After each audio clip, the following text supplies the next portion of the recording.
का भूतू है।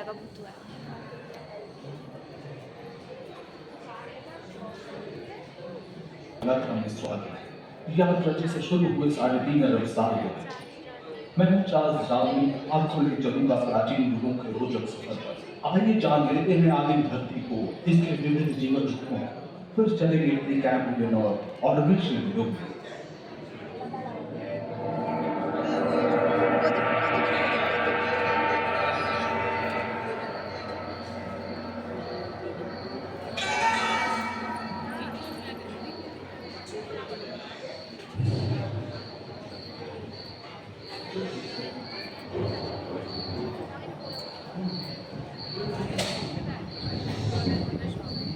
कहते हैं कि 460 करोड़ वर्ष पहले प्रचंड धूल के बवंडर से हमारे सौर जगत का जन्म हुआ। धीरे धीरे पृथ्वी शीतल होने लगी, बहुत सारे गैस बाहर निकलने लगे और पृथ्वी के चारों ओर वायुमंडल के रूप में छा गए। इन गैसों ने बिजली की कड़क और बादलों की गरज से मिलकर एमाइनो एसिड का निर्माण किया। प्राय 350 करोड़ वर्ष पहले प्रथम एक कोशिकीय जीव की रचना हुई। लगभग 280 करोड़ वर्ष पहले स्टोमेटोलाइट ने प्रकाश संश्लेषण के द्वारा वायुमंडल में ऑक्सीजन को रोक दिया। वायुमंडल में ऑक्सीजन के स्तर में निरंतर वृद्धि से 120 करोड़ वर्ष पहले एक से अधिक न्यूक्लियस वाले बहुकोशिकीय जीव का जन्म हुआ। इस क्रमिक विकास से प्लैटफॉर्म, जेलीफिश, स्टारफिश, नॉटिनॉइड से सागर आ गया। सागर के किनारे वाले अंचल में पौधे लहराने लगे। बहुत तेजी से विभिन्न प्रजातियों की कई मछलियां विकसित हुई। यहाँ जो विशाल मछलियां दिख रही है उसका नाम है डायप्लोस्टस।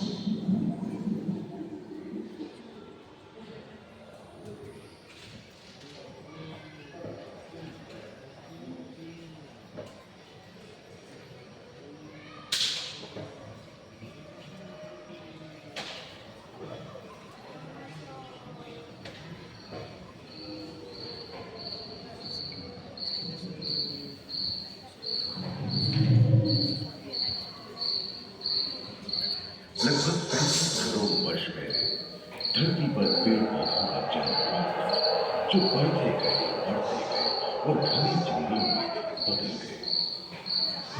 घूम, मकड़े, आदि पंखहीन पतंग एवं एक्टियोस्टेगा जैसे उभयचर प्राणियों का आविर्भाव हुआ। सरीसृप जैसे स्तनपायी डायमेट्रोडॉन प्रकट हुए, जिसकी पीठ पर नौका के बाल की तरह एक अंग था, जो ताप को नियंत्रित करने में मदद करता है। सरीसृप की तरह ही एक अन्य स्तनपायी प्राणी साइनोनेथस इन दिनों काफी प्रभावशाली हो उठा था। इसकी विशेषता कुत्ते से बहुत मिलती थी।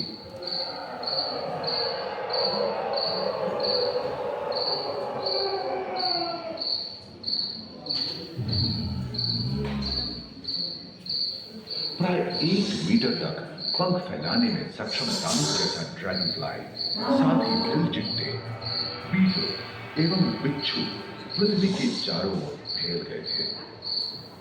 धरती में पाए जाने वाले अधिकांश कोयले ही कार्बोनिफेरस युग के मृत पौधे से उत्पन्न हुए थे, जो कि धरती के अंदर दब गए थे। उन दिनों पृथ्वी के 1/3 हिस्से में एकमात्र महादेश था, जिसे पैंजिया कहा जाता था। जलवायु गर्म रहती थी। भूभाग पर प्रागैतिहासिक सरीसृपों का ही शासन था, जिन्होंने शुष्क जलवायु के साथ खुद को ढाल दिया था।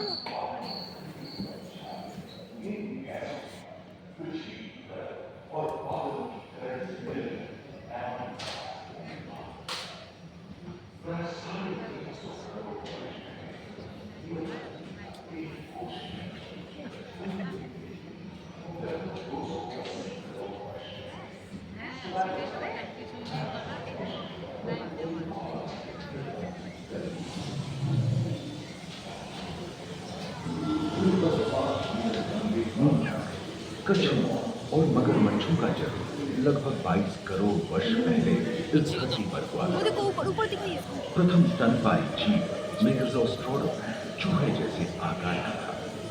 प्राचीन सरीसृप समाप्त होने लगे थे और उनकी जगह डायनासोर ने ले लिया था। ये घटना प्राय 20 करोड़ वर्ष पहले घटी थी।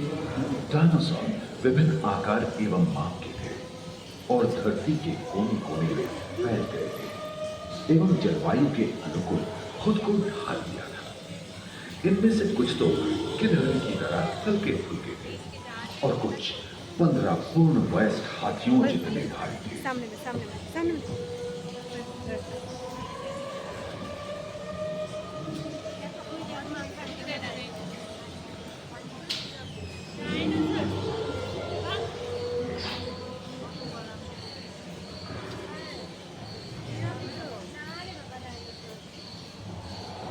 कुछ 4 पैरों से चलते थे तो सियालोफाइसिस 2 पैर वाले डायनासोर। ब्रेकियोसॉरस की लंबाई लगभग 23 मीटर थी, जो कि एक टेनिस कोर्ट की लंबाई जितनी थी, और उनका वजन 75 टन था। समुद्र आकाश और सागर में भी छा गए थे। लियोसॉरस समुद्र में रहते थे। सबसे प्राचीन उड़न सरीसृप यूनिमोर्फोडॉन हवा में उड़ते थे। इसी दिन प्रथम पक्षी आर्कियोप्टेरॉप्स का उदय हुआ।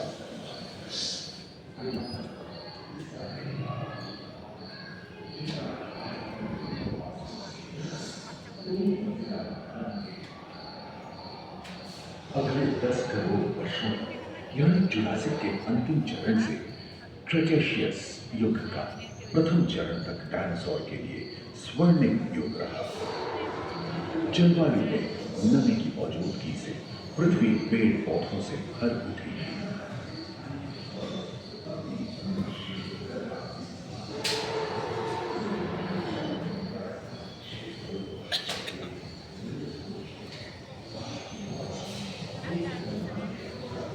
पैंजिया देश खंडित होने के कारण भारत एशिया की ओर खिसकने लगा था। महादेशी प्लेटों में हलचल होने से ज्वालामुखी के रूप में लावा निकलने लगी। इसके फलस्वरूप आए भूकंप से विभिन्न भौगोलिक आकार एवं आकृतियां निर्मित हुई। स्पाइनोसॉरस की पीठ पर नौका के पाल की तरह एक अंग हुआ करता था, जिससे वो अपने शरीर के ताप को नियंत्रित करता था। वेलोसिराप्टर, गैलेमाइट्स एवं ओविराप्टर जैसे छोटे डायनासोर तो ओलिंपिक के तेज धावकों की तरह दौड़ सकते थे। पैरासॉरोपॉफस और कोरिथोसॉरस के सिर पर कलगी होती थी। करीबन 5 मीटर लंबे पंख वाले टेरोनॉडम उड़ने एवं फिसलने में माहिर थे। सुनने में विचित्र लगे, पर अधिकांश डायनासोर जैसे कि ट्राइसेराटोप्स और एंकिलोसॉरस शाकाहारी थे।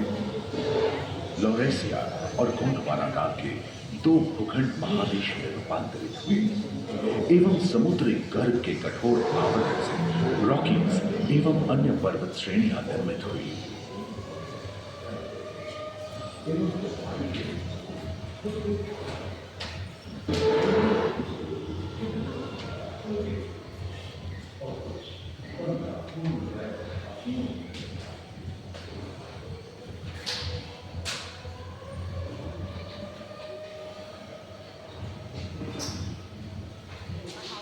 भूमध्य रेखा के पास आबवा में उष्णता बनी रही, परंतु नदियां सूखने लगी थी एवं जंगल कम होने लगे थे।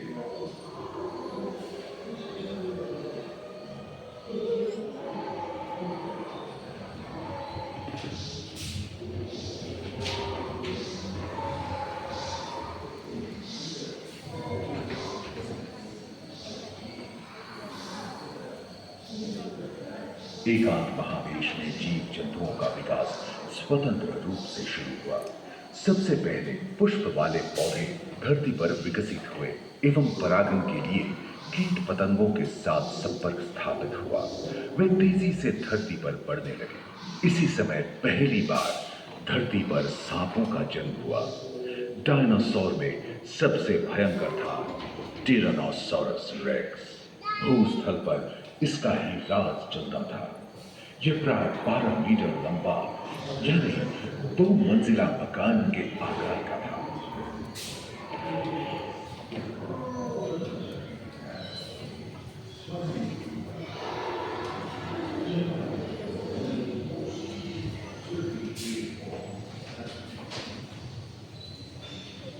इनके हमले से बचने के लिए शाकाहारी एंकिलोसॉरस अपनी पूंछ के मुद्गर का इस्तेमाल करते थे।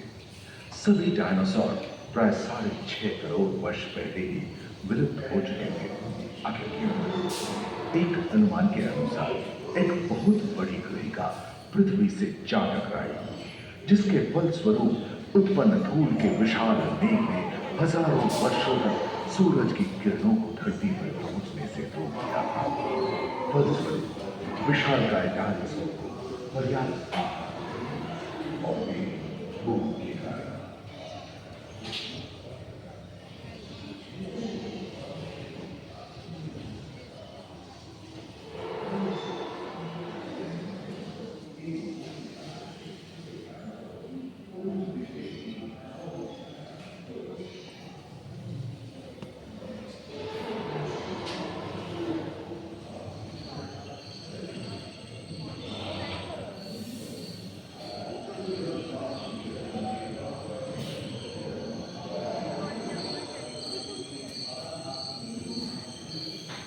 डायनासोर के विलुप्त होने के बाद भूस्थल पर स्तनपायी प्राणियों का आधिपत्य शुरू हुआ। पर्याप्त मात्रा में आहार उपलब्ध होने के बाद छोटे छोटे स्तनपायी प्राणी बड़े आकार के बदलते थे। इसी समय बड़े बड़े शाकाहारी एवं मांसाहारी स्तनपायी प्राणी धरती पर नजर आने लगे। विश्व के कई हिस्से जंगल से हरे भरे हो गए।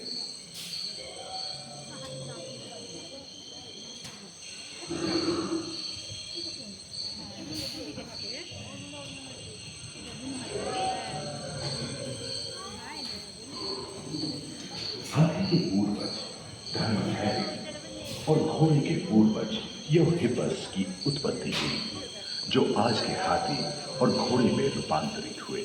लेमूर, टर्सियर जैसे प्राइमेट भी इसी युग में पैदा हुए। खोखली अस्थियों वाले आज के दिनों के पक्षी इन्हीं दिनों जन्मे थे। डायाफ्राइमा जैसे बड़े एवं उड़ने में अक्षम पक्षी उन जगहों में रहते थे जहां मांसाहारी बड़े स्तनपायी प्राणी नहीं मिलते थे। एक एवं बंदरों का जन्म लगभग 1 करोड़ वर्ष पहले हुआ था। इस समय ही आदि मनुष्यों का भी आविर्भाव हुआ। जलवायु में शीतलता आने लगी थी एवं ध्रुवों पर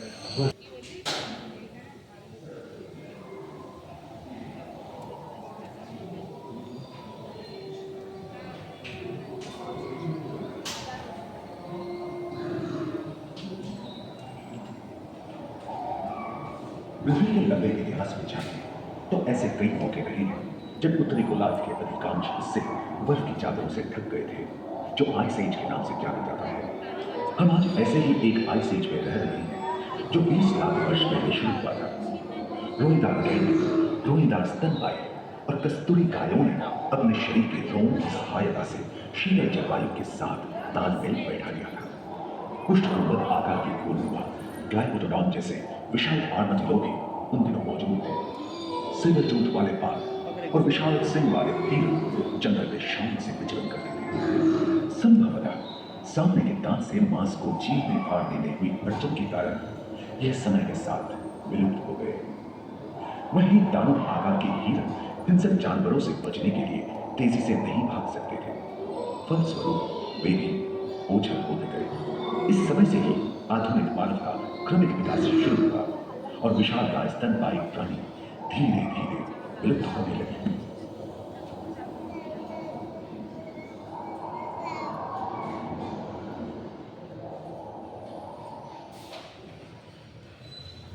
उम्मीद है कि आपको इस सफर में मजा आया होगा, जहां जीवन विकसित होकर रात और अन्य रूपों में परिवर्तित हो। दूसरे फ्लोर पर यूनिवर्सिटी पैनोरमा में मानव की यात्रा और विज्ञान और तकनीक तथा अत्याधुनिक तकनीक की भारतीय विरासत का भी इसी हॉल के पहले फ्लोर पर आनंद लिए। अपने अनुभवों को यादगार बनाने के लिए